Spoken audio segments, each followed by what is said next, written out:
Slot-back wainscot wall padding panels from Resilite Sports Products are by far the easiest wall padding installation option available. Here, we'll walk you through the steps to complete your installation.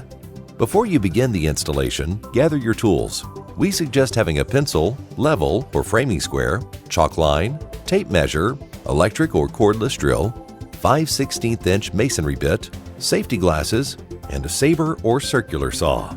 If the wall includes cutouts, you'll also need a sharp knife with a 3-inch blade, staple gun, 1/2-inch drill bit, and earplugs. We recommend at least 2 people to complete the installation.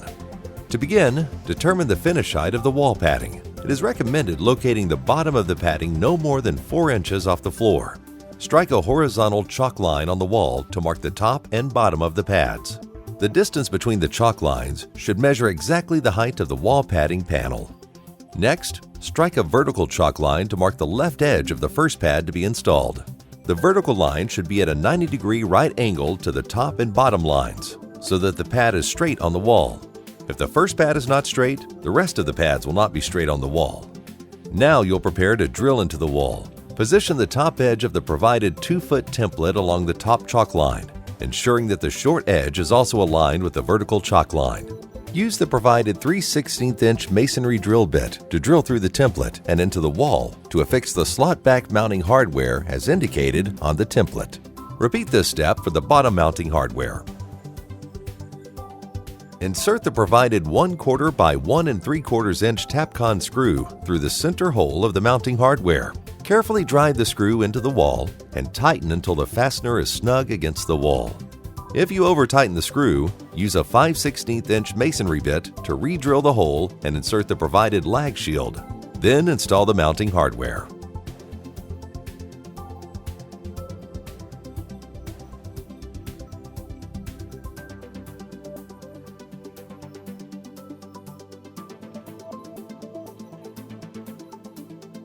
Next, position the back of the wall padding panel toward the mounting hardware.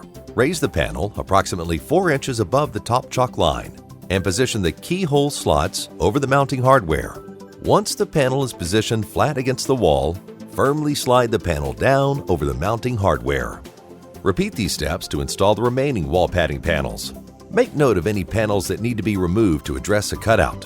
If your wall includes L-shaped corner pads or U-shaped I-beam pads to cover an obstruction, install these before the pads on either side of the obstruction. If your wall includes cutouts, begin by measuring for the cutouts. We suggest increasing each measured cutout area by 1/2 inch on all sides. If the wall elements protrude from the wall surface, we recommend allowing for an additional 2.5 inches at the bottom of the cutout. Mark the back of each panel with the cutouts measurements. Be sure to double-check your measurements and cutout locations, ensuring that you transferred the measurements correctly from left to right. Carefully drill 4 holes, 1 in each corner of the cutout. Be sure to only drill through the wood.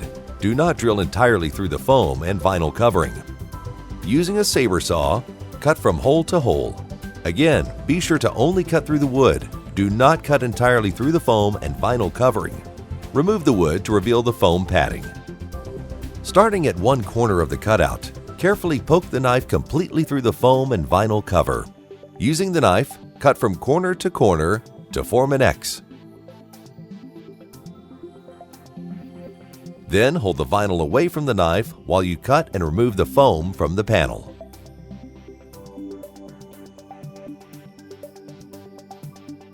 Resilite will provide welting, a pre-made vinyl strip, to help you create a finished, aesthetically appealing cutout. Measure each side of the cutout to determine the total length of the welting that is needed to cover the entire exposed cutout. Add 1 inch to the total length. Set the welting aside for now. Next, determine if the vinyl coating on the back of the cutout reaches the wood on the back of the panel and gives you enough room to securely staple the vinyl to the wood. Small cutouts often require an extension of the triangle-shaped vinyl tabs with additional vinyl. If the vinyl covering does not reach the wood back, lengthen the vinyl by creating a tab. Using some of the extra provided welting, cut tabs to extend the vinyl triangle so that it will reach the back of the panel. For best results, apply vinyl adhesive to both vinyl surfaces to be joined. Then glue and attach the vinyl and staple the extended vinyl tabs to the wood. Repeat these steps until each tab is secured.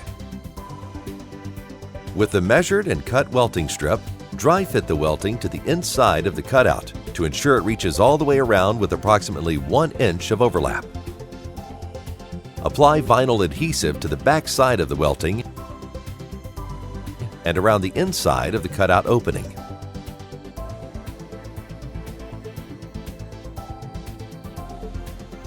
Roll the welting. Begin by placing the rolled welting flush with the top of the cutout opening, keeping the hemmed edge flush with the front face of the panel. Carefully work the welting completely around the inside of the cutout. Apply adhesive to the back of the 1 inch overlap and hold in place until secure.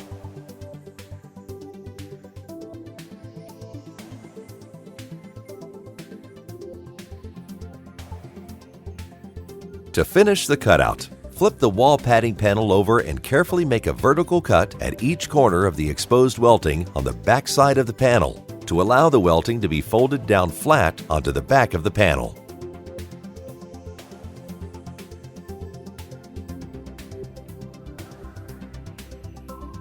Staple and trim the excess vinyl.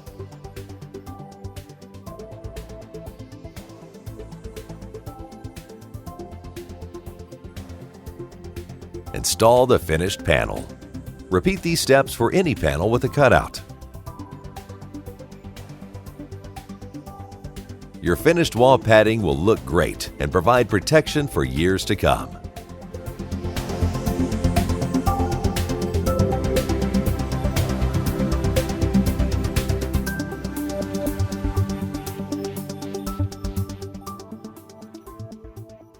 Resilite. Customer focused, athlete driven.